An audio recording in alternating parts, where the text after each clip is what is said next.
Good morning, Warriors! Back with another episode of Vigor Warriors 2 and the 1% Club. We are doing this one early in the morning.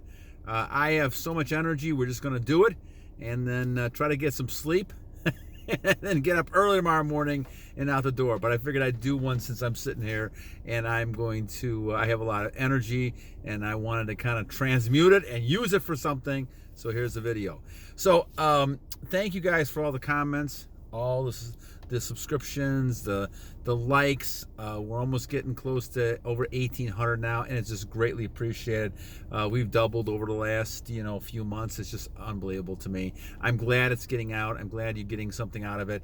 I know you guys have a lot of questions for me about me, and one day I'll probably tell you guys more about me, but I don't really want to make this about myself, and so I try to kind of give you the information, my experiences, and then you guys use it the way you want to. This is really not about me, and I will always try to move past that. I may give you guys some information at times just to give you a little more background and credibility in what I'm saying and what I've experienced, but for the most part, I kind of want to make it about you guys and about how we can try to become better warriors and fight this battle. But thank you so much, guys, for all your comments and likes, and I appreciate all those great questions, and I will give you more information. I know one person thought I lived in Minnesota, Wisconsin, so I'll have to address that at some point as well. So thank you, Warriors. I appreciate it. Some other comments. Sergio made a comment about Richest Man in Babylon. That's a great book, by the way. I think if you want to understand about simple investing, that's a very simple book, not long, but it gives a couple of great points about trying to find the right people to invest money with, as well as living on your interest. The whole concept, guys, even in these days we live in now, is to build a foundation of little armies, money armies, and then leave those in the bank and make enough interest to be able to live on that. Now, that's not easy, but if you build compound interest over time, that'll happen. And maybe if you're interested, I'll do another video, one point on investing and things like that, and using money wisely instead of using money just throwing it away. Almost like throwing away your energy, the same type of thing. A lot of great comments. Dr. Von Life's Investing's asking me about my business. Again, I'll talk about that in some ways generally, but I'm basically now kind of a consultant, a independent contractor, and I do a lot of different things. I teach, I tutor, I consult businesses, I work with businesses, I do public speaking stuff, lots of things that I do. I believe in having a lot of diversity, portfolio of different types of investments and different ways to make money. I learned from someone who had like 27 different jobs, making money in different ways. And the reason why that's important, especially in the way our world is if we have a problem in the economy or something happens, you always have a chance to end up not going broke because you have money from different sources. So I stopped a long time ago. I made the mistake several times, but don't put all your eggs in one basket, whether it's investing or whether it's actually making money. Always find different ways. So I have about 15 different ways that I have money coming in, and I think that's important. And then you try to invest that with different things out there as well. But good question, and that's kind of what I'm doing right now. And this is another new venture of mine of trying to get information out about retention. And then Kerm Samuel Middleton said, Think and Grow Rich, transmutation is the only chapter important. You're probably right about that. The other ones have significant meaning, but I think this is probably the most important one. So, and then Alan and I talked about I Am Legend. That's also a very good book, and we'll kind of talk about that a little bit. And speaking of Alan, we are going to focus on one of his things he talked about. And the topic for this one, my friend, is should you test temptation? So let's go ahead and kind of look at this and kind of see what we're talking about here. So we are going to use our energy no matter what you do. Your energy is on top of you. Now, you can conserve your energy, almost like conserving momentum. You can conserve energy, right, in the law of physics, and use it and transmute it in ways to make yourself stronger. Now, the thing that will dissipate that, just like it dissipates this in your health and otherwise, is things that take your attention away, distractions. away from your goals, away from things that you have to continue to build on. And those are the types of things that can drain you. So we've talked before about the energy suckers, the vampire suckers, the ones who take physically your energy, and then also the ones who take emotionally your energy. And those are the ones that are just as dangerous in many ways because they steal your emotions. They drain you, and you don't feel as strong. And so this is why it's important to keep diligent and not allow yourself to keep falling into those situations where temptation is prevalent. Now, it doesn't necessarily mean that, you're not going to notice these things. These things are going to happen. But you've got to make an effort to try to think of something else, move into doing something else, get away from those thought patterns and get you back into thinking about temptation. So when Alan talks about the fact that should you test temptation, I think we all have done that, many times. We test it because in the back of our mind, philosophically, I think warriors believe because we're very tough and we think, especially if you're younger and vulnerable, that you're going to test temptation. I think this is a natural human state to test things. We test things from day one, right? Back in the old days, when I was growing up, back in the late 60s, early 70s, there was a lot of testing going on. Drugs, alcohol, free love, all kinds of stuff was going on around me. I wasn't old enough. I saw it, right?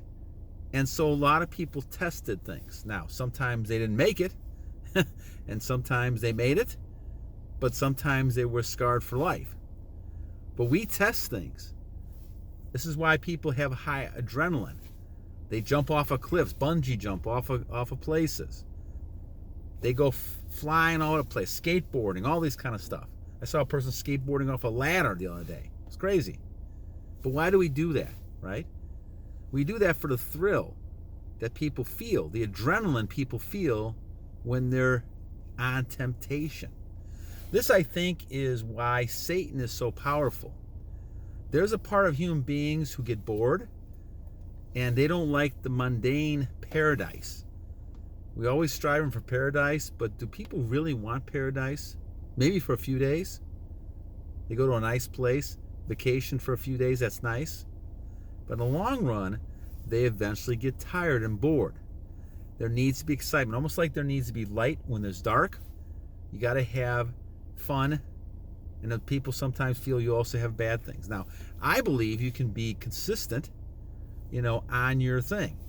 I think the idea is you want to be able to say, okay, this is important for me to be able to deal with this, but a lot of times people need to take that extra step. They need to be able to take the extra step to say, okay, I am going to fight this. I'm not going to allow this temptation to get in my way.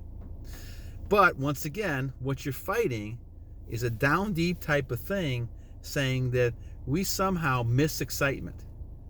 And so we're bored. We need to go ahead and test ourselves. But you're testing temptation.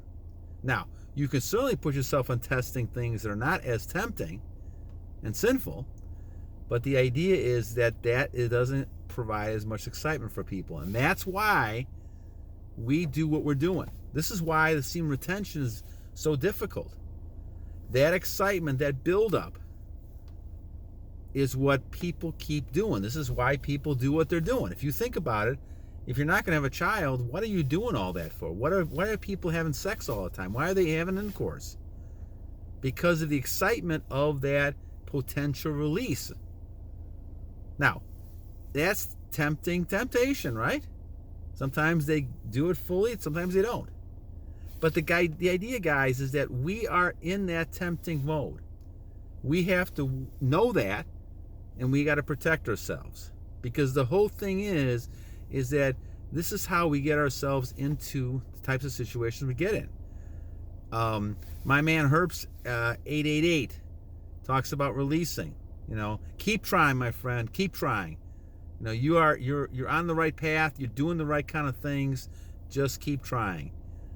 Several of our warriors out there need help. Pray for them. Keep them going. The temptation is strong. That ability to create that situation is very strong with people. That's why it's so hard. This is why there's only 1% of people doing this. Because we have to learn how to discipline ourselves, then learn that the overall purpose will get you joy and peace in the long run. The trouble is, people want that short-term pleasure. And that's when you're risking temptation. And so a lot of times people will test temptation over and over again to see what happens. And sometimes they don't like the results, but then they don't blame themselves for doing it. They blame somebody else as well. But the thing is, guys, human nature is such, and you have to understand this, that people don't really want to avoid temptation. Most people will go headlong into temptation. They may not look at it as temptation. They may not look at it as a sin. They just do it because it's fun, it's exciting. Why do you think people go to Vegas all the time? Just to kind of sit around and read the Bible? They're going to basically go ahead and kind of experience all the sinful behaviors they can. They don't look at it that way, of course. They're having fun. But once again, remember, human nature is such that most people don't understand what paradise and joy and peace are. They're not happy with that. They have to see the darkness before they can see the light. And if there is no darkness, to them there's no light. And that was the problem with Adam and Eve and the whole parable with the Garden of Eden. Everything was perfect. But after some point in time, they became sort of bored. Which is why I think they could eat the apple. That's why I think Eve could eat the apple and then influence Adam. And when you see that parable, you're talking about the whole idea of life right there. And that's the thing we have to fight against. Eve should have said no, but she didn't. She was tempted by the imagination of what could happen. And the same thing then happened to Adam after that. So guys, you have to make sure. It's a great question from Alan. Shout out to you, Alan. Don't test temptation. Because once you start testing it, you're now in a different world. You're going down that rabbit hole. Sometimes people think that they are strong enough. Now they're within like 90 days, 100 days. They think they can go ahead and not release. Too dangerous, my friends. Too dangerous. And I take it from me. I had 47 years of this. Too dangerous.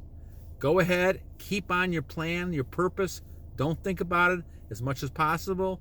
And then deal with those times, whether it's dreaming at night, whether it's during the day. Deal with those times you can, the best you can. But continue on your plan. Use your time wisely. And go ahead and not try to think about all that. Heck, I'm in the middle of the night right now, and I'm trying to get away from thinking about any of that kind of stuff. So I'm going ahead and doing a video. All right, my friends, you have a good rest of your evening. I'll try to do one tomorrow, maybe late tomorrow at some point when I get a chance. Thank you, Alan, for your comment. I appreciate that. And remember, guys, every day is a great day to a great warrior. And until next time, my friends, I know I'm going to be screaming a little bit here. Battle on, my friends! Battle